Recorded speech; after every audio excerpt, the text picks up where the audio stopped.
Alright, welcome back to this second lesson. In the previous lesson, we learned how to install Python on our Windows machine and also how to write our first Hello World program. In this aspect of the training, we are going to learn about variables, expressions, and statements. I am Emma Francis Ebere, and I will be your guide in this training. So first of all, we are going to look at what constants are. Constants are fixed values such as numbers, letters, strings, and these values do not really change. So we have numeric constants, we have string constants, and string constants are usually enclosed in single or double quotes. We're going to head over to our Python shell and see what a numeric constant is and what a string constant is and how they operate. So let's go to our tasks manager and click on the Windows Start button and type cmd. Once your command prompt is up, you type Python and press enter. You can see we are now in the Python shell. So like you saw in the slide, we have numeric constants, and I've typed 5. 5 is a number, and we can call it a constant. If I should press my enter button, it will display 5 for me. We can type any number at all. We can type decimal numbers or float types of numbers, and you can see that the compiler returns it just as we've typed it. These are numbers and they are constants. What about string constants? Can we replicate string constants just the way we've done for numbers? Let's try. In the case of string constants, we must enclose them in a single or double quote. So if I should go ahead and type hello and I put my closing single quote and I press enter, you see that it returns hello for me. So you can see that numeric numbers can be constants, strings can also be constants, and print 5 and the compiler returns 5 for us. We can say print hello and the compiler returns it. Now look the difference between the first hello that we typed. In the first instance, we typed hello and we added double quotes, and because we did not use the print statement, you can see that the quotation mark was also returned with the hello constant.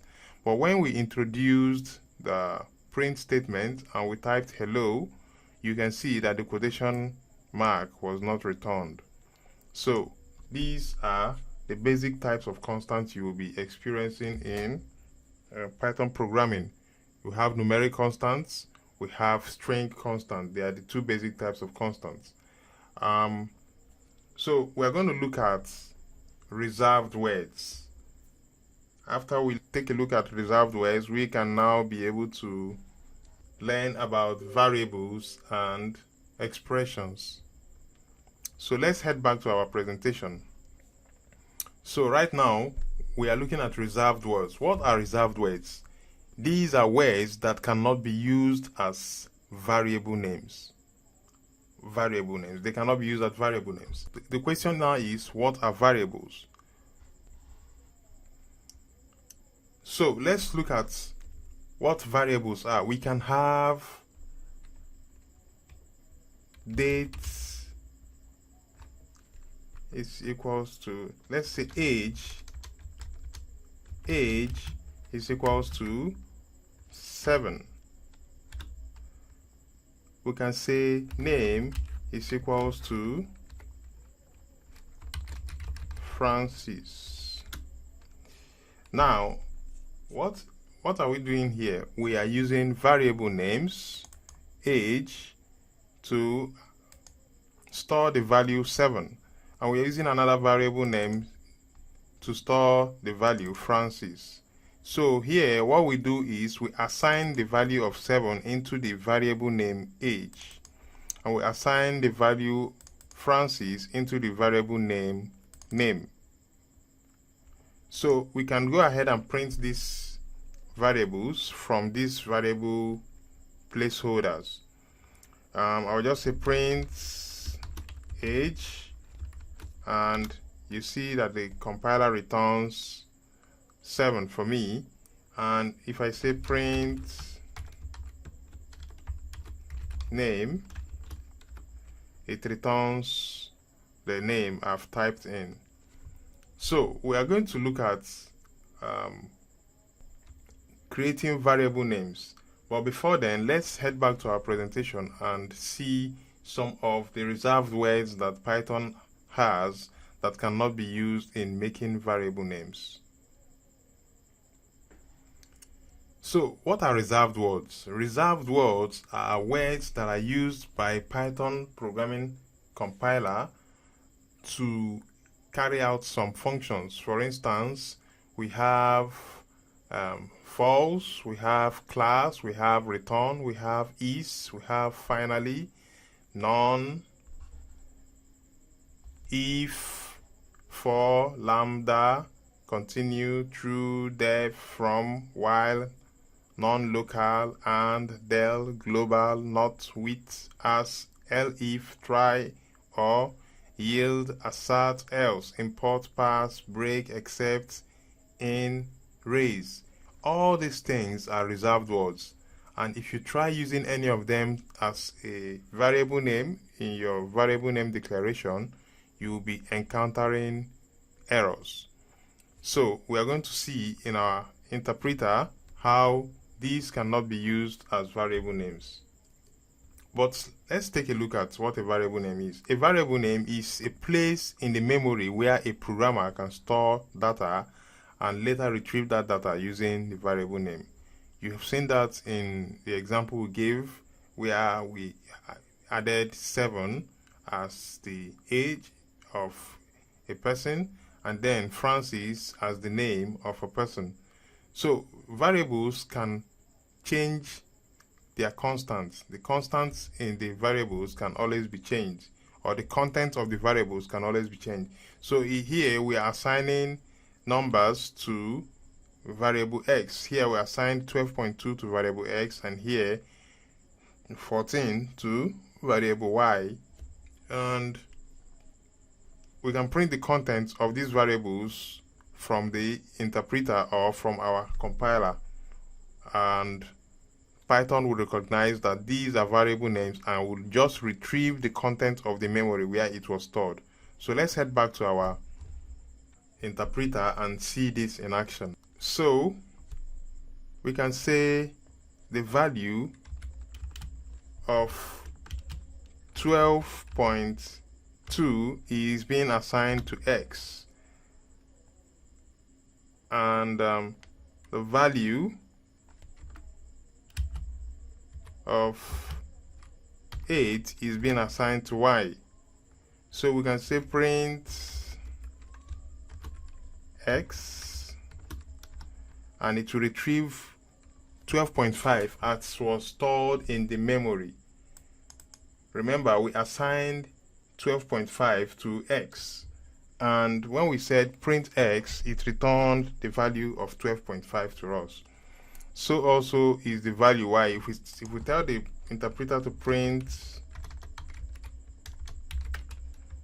y, it will also return the content of the memory space where that y represents. So you can reassign other contents or constants to the variable names. For instance, we have x as 12.2 here. We can reassign another constant to x, and it will take the place of the memory space where 12.2 was stored initially. So let's try that and see. We can now say x is equal to 18.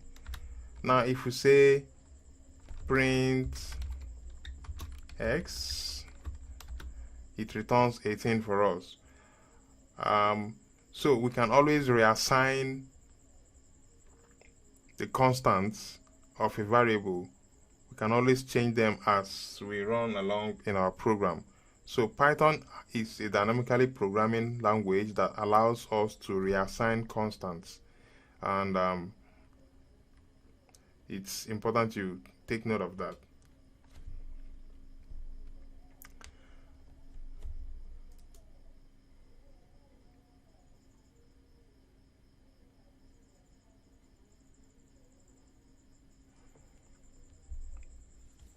So, what are some of the importance of using variable names? Okay, so we can have a function where we want to keep executing different tasks, and these tasks will always come with different constants.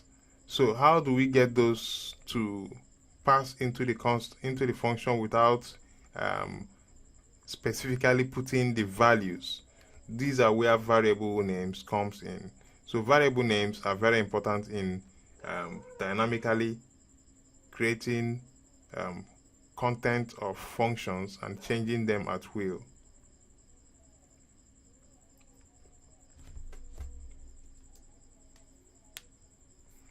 So we are now going to look at the rules of creating variable names. It is important that we understand how to create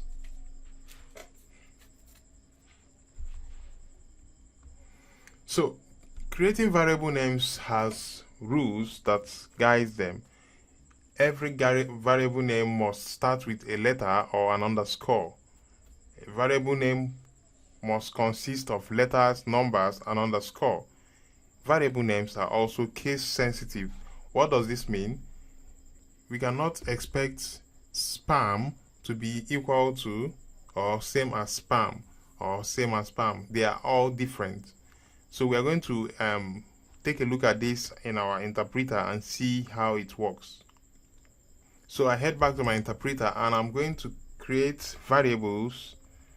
I'll say Sam.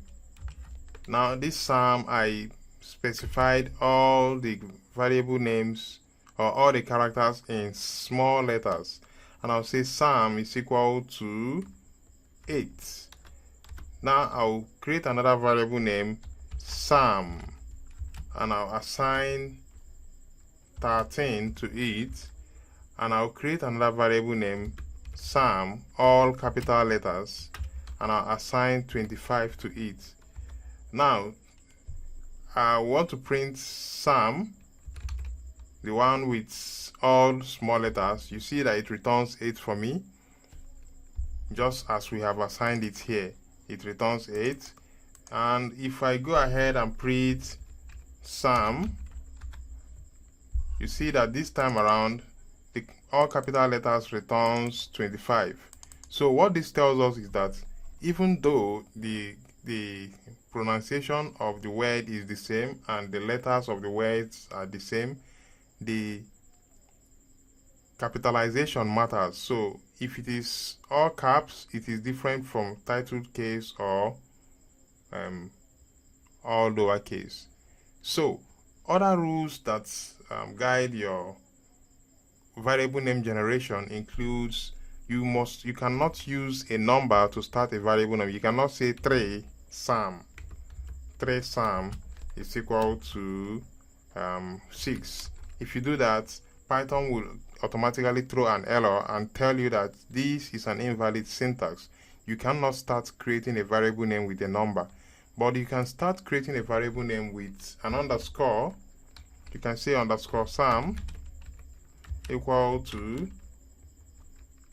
5. Python allows that. You can add numbers in between letters or in between characters. So I can say Sam 3. I can say Sam 3 is equal to 12. I can say Sam 2 is equal to 15. I can say sum 1 is equal to 20. So all these things are representing different variables. You see, the first one will have underscore sum. If I should press enter, it returns 5 for me. If I type sum 3, it returns 15 for me. If I type sum 2, it gives a different sum 3, sum 2,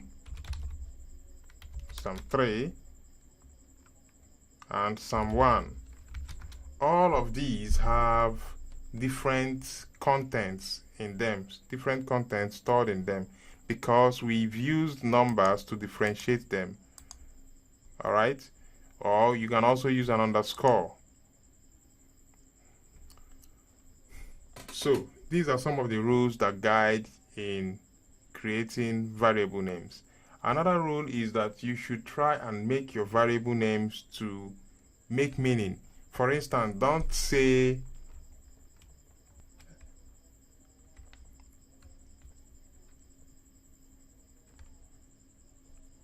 when is equal to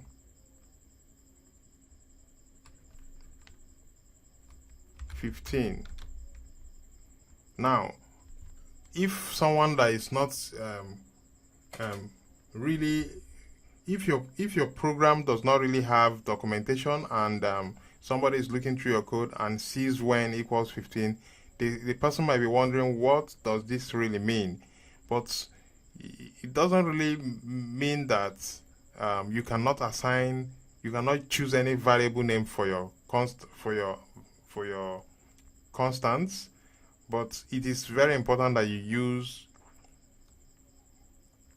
variable names that are meaningful, so that even you, the programmer, can easily understand what you are trying to say when you wrote that. So for instance, if I say age is equal to 30, and I say date is equal to 15th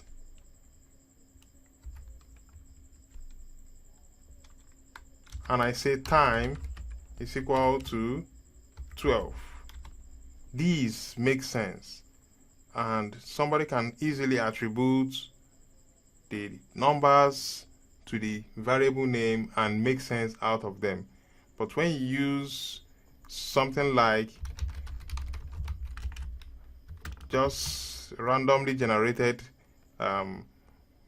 characters to store your value, for instance, we use it to store a name such as Francis, and when we want to retrieve it, if somebody does not know what you are trying to say, the person might not know that you use this to store a name. So it is very important that when you are creating variable names, that you use words that are meaningful to represent your variable names. That way you will be able to also read meaning and understand your code properly. It's easier that way. So other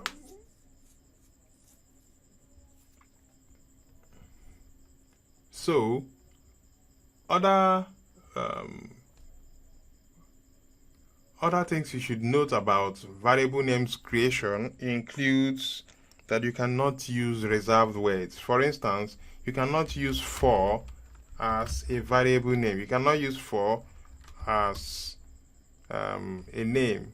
Let's say for Francis. You see that Python will throw an error message and tell you that this is an invalid syntax. You cannot also use and as a variable name because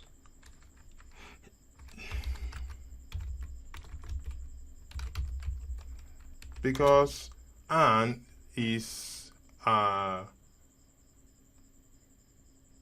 reserved word in Python. It is a word that is used to carry out a particular task.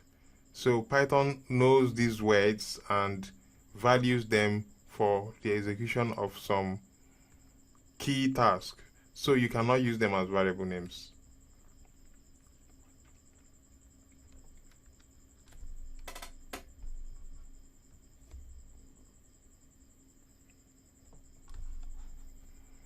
So there are a couple of things we should understand about variables, assignments, and expressions. So let's go back to our slide and see what this looks like. So what is an assignment? An assignment statement is usually telling you that what is on the right hand side, for instance here we have 2, is being stored in what is on the left hand side. On the left hand side here we have x, and the assignment operator here is the equal sign. So we use the equal sign to tell the compiler that 2 should be stored in x. Alright? Now we have expressions also. Expressions can also be stored in a variable name. Here we have x plus 2 is assigned to x. Alright? So this is an expression on the right hand side. On the first line here we have a constant, on the second one we have an expression, and on the third one we have a function executing an expression. So we are going to try this out in our interpreter and see how an assignment statement works. You have already been doing it, but you just need a little more explanation so that you can flow along. So we can say hour is equal to 12.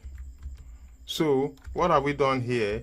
We've assigned the 12 hours into the variable name. We have assigned 12 into the variable name hour, which means we have 12 hours that is being stored in a variable name called hour. We can also have condiments,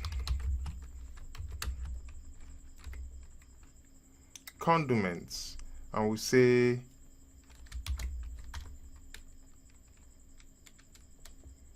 Maggi, salt, pepper,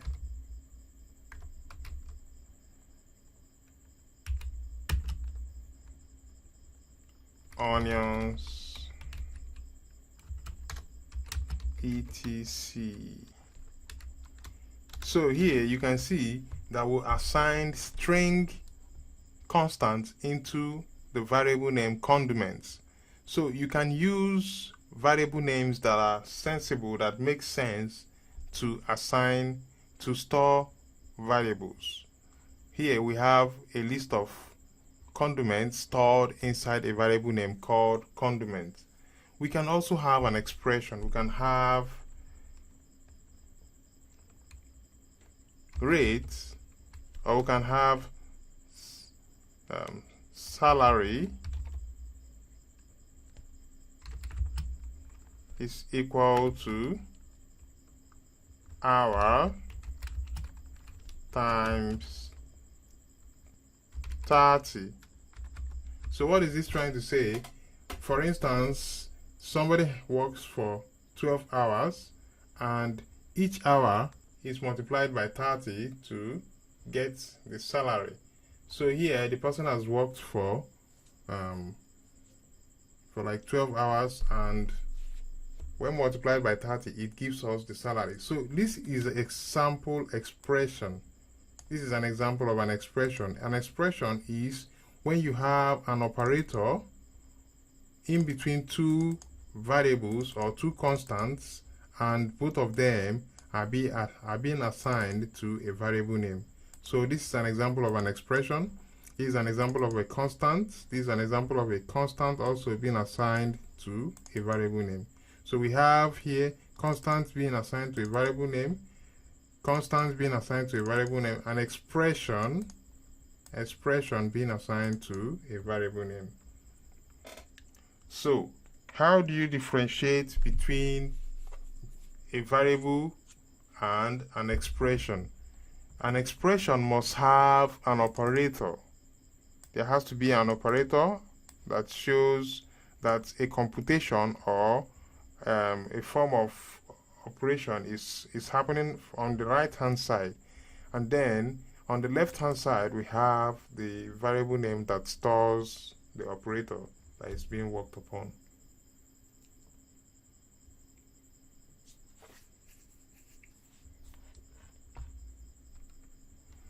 So we can have multiple expressions being assigned to a variable name. Let's head back to our slide and see an explanation of what I'm trying to explain to you.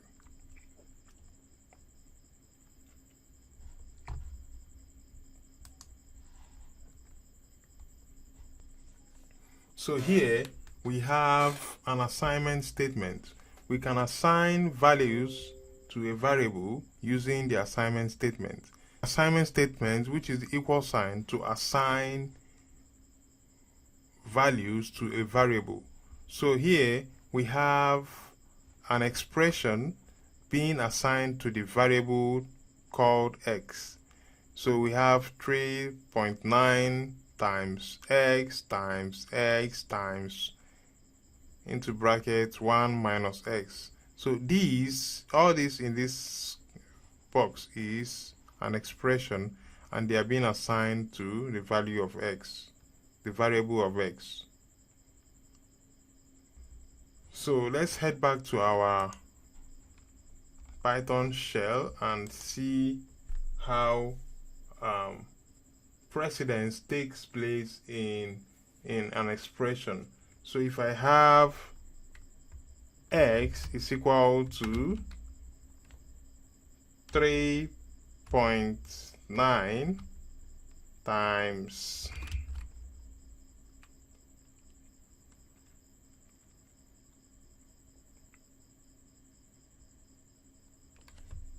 3.9 times, let me say, hour times 1 minus hour. So what happens here, we can see that this we have written on this right hand side is an expression saying multiply 3 times 9 by the hour and multiply it's a continuous multiplication that is happening here. So but if you want to execute this, how do you go about it? We know from BODMAS that first of all you have bracket open, we have off, which is also known as power, we have division, we have multiplication, we have addition, we have subtraction. So whenever you see an expression like this, you have to go first by removing the brackets. First of all, you take care of what is inside the bracket, and then you look for power. If there is any place where there is exponential power operator, then you take care of that first. Then you go over to division, multiplication, addition, and subtraction. So let's continue. Let's look at this and see what it will give us. So first of all, what is 3.9 times hour? Hour is 12 here. So 3.9 times hour would amount to, let's say, 3.9 times 12. So that will give us 46.8. So now we have 46.8 multiplying 1 minus hour. So we can now say, let's represent this with y. Y is equal to 46.8 times the content of 1 minus hour. So 1 minus hour is also equal to Okay, let me just write it there, 1 minus hour. So this is same as 1 minus 12. All right, 1 minus 12 will give us minus 11. So this is it. So in essence, y is equal to 46.8 times minus 11. All right, so we want to compare whether what we have here and what we have here, because here the compiler is executing everything without our help, are the same thing. So let me say print y, and we have minus 514.8, and let's say print x, and we have the same result. So you can see how the precedence takes effect. First of all, you have to multiply out the powers, if there are powers. That's from our board mass. If there are no powers,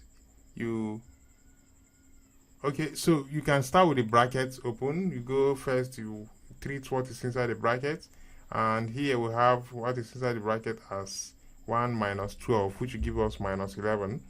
Then the next thing to do would be to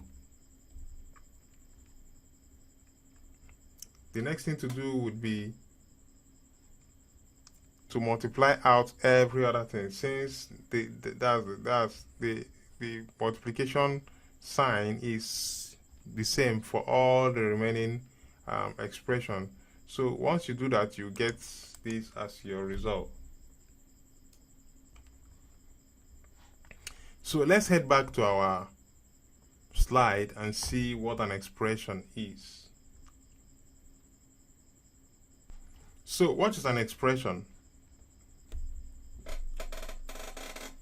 For you to consider something an expression in Python programming language, there has to be any of these operators. We have the addition, the subtraction, the multiplication, division, the power, and the remainder. So any of these operators, when added to a list of or a series of constants or variables, it converts it into an expression.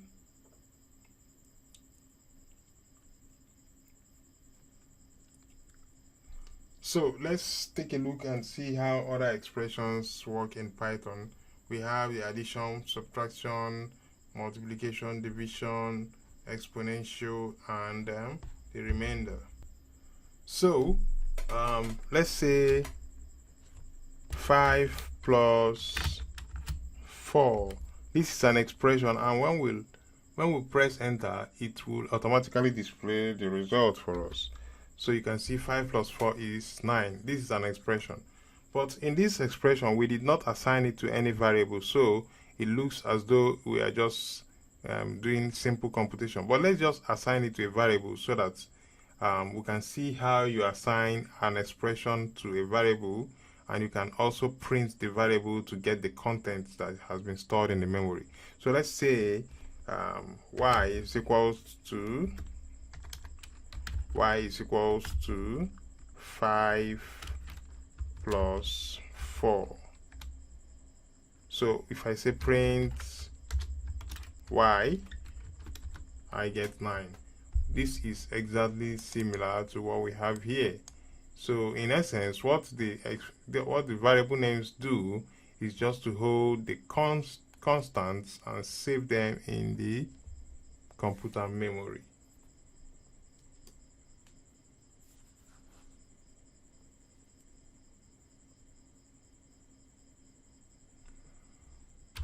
So let's head back to our slides and see how expressions are being evaluated.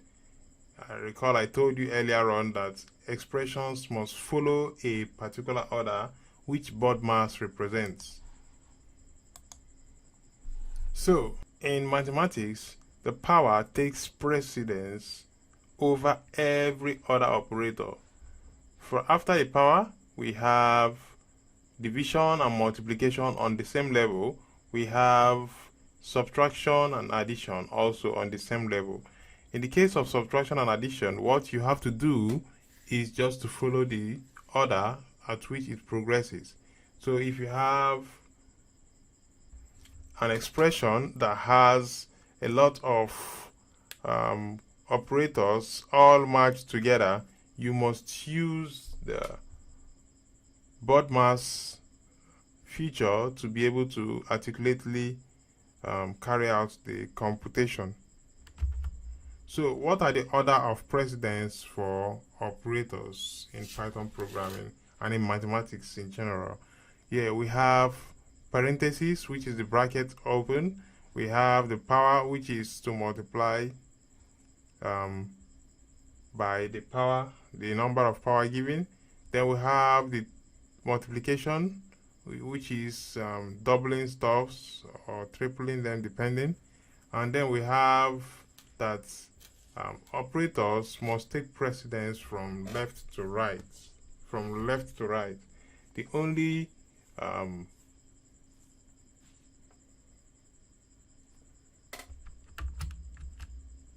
So remember the rule for operator precedence. It starts with bracket open, the parenthesis is being removed. It goes to power, multiplication and addition. Multiplication and division, they are on the same level. Addition and subtraction are also on the same level. So this is the order of precedence of all the operators that exist in Python.